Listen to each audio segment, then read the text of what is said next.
जय गुरुदेव। आज इस सत्संग में आप सभी प्रेमी भाई बहनों को गुरु शिष्य संवाद सुनाया जाएगा। आप सभी प्रेमी भाई बहन सत्संग को बड़े गौर से और पूरा सुनने की कोशिश कीजिएगा। जय गुरुदेव। शिष्य कहता है, दुनिया में उथल पुथल मची है, क्या युद्ध होगा? गुरु कहते हैं, जहाँ तक युद्ध का सवाल है आपको समझना चाहिए कि सतगुरु के हुक्म के बिना कुदरत कोई काम नहीं कर सकती। इससे घबराना नहीं चाहिए और ना ही मन की शांति खोनी चाहिए। जो सत्संगी होता है वो बिना किसी फल की आशा किए अपना कर्तव्य करता है और फल को गुरु की मौज पर छोड़ देता है।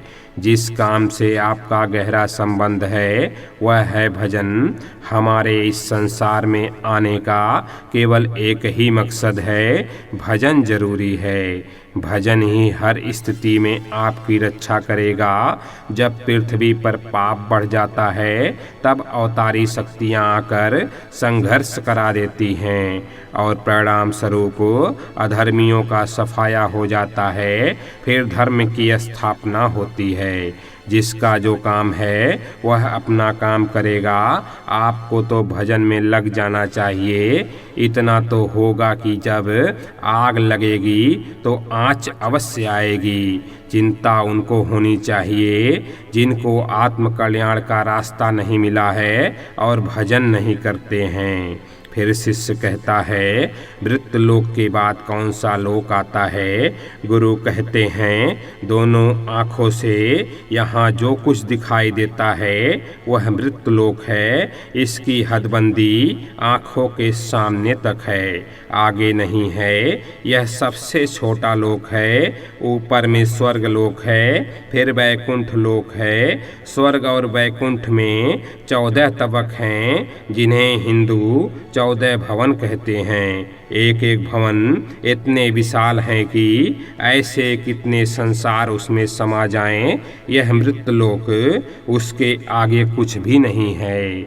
स्वर्ग से बड़ा वैकुंठ लोक है, वैकुंठ से बड़ा शक्ति लोक है, शक्ति लोक से बड़ा ईश्वर लोक है, ईश्वर लोक से बड़ा माया लोक है तथा उससे बड़ा ब्रह्मा लोक है। इस तरह से यह सब लोक पीछे छूटते चले जाते हैं। महात्मा सूरत को भजन कराकर सूरत शब्द मार्ग से ऊपर ले जाते हैं, फिर उसे जन्म मरण के चक्कर में नहीं आने देते हैं। अगर ऊपर स्वर्ग और वैकुंठ में दृश्यों को आत्मा देखती है तो वहाँ फंस जाएगी और आगे नहीं जाएगी। इसलिए सीधी सड़क है, यानी भजन के रास्ते से जीवात्मा को महात्मा काल और माया के दायरे से निकाल देते हैं। ऊपर के लोकों से सूरज जब लौट कर आती है तो वह कहीं भी फंसती नहीं, क्योंकि ऊपर के लोकों के आनंद के आगे स्वर्ग और वैकुंठ आदि लोकों के सुख और आनंद तुच्छ हैं। फिर शिष्य कहता है, महापुरुष जीवों को क्या देना चाहते हैं?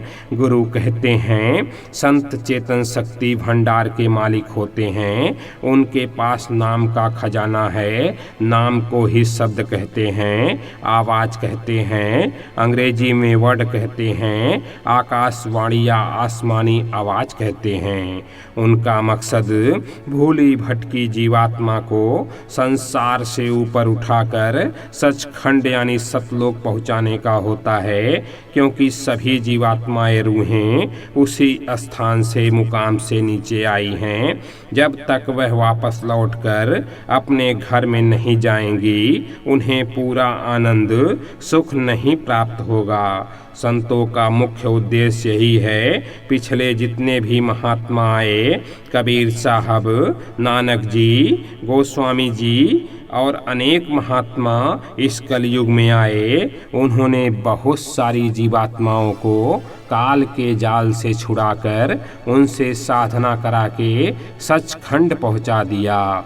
फिर शिष्य कहता है परिवार चलाना मुश्किल हो रहा है। गुरु कहते हैं जो तुम्हारे भाग्य में लिखा है वह तुम्हें अवश्य मिलेगा। मालिक सभी प्रेमियों की खबर रखता है।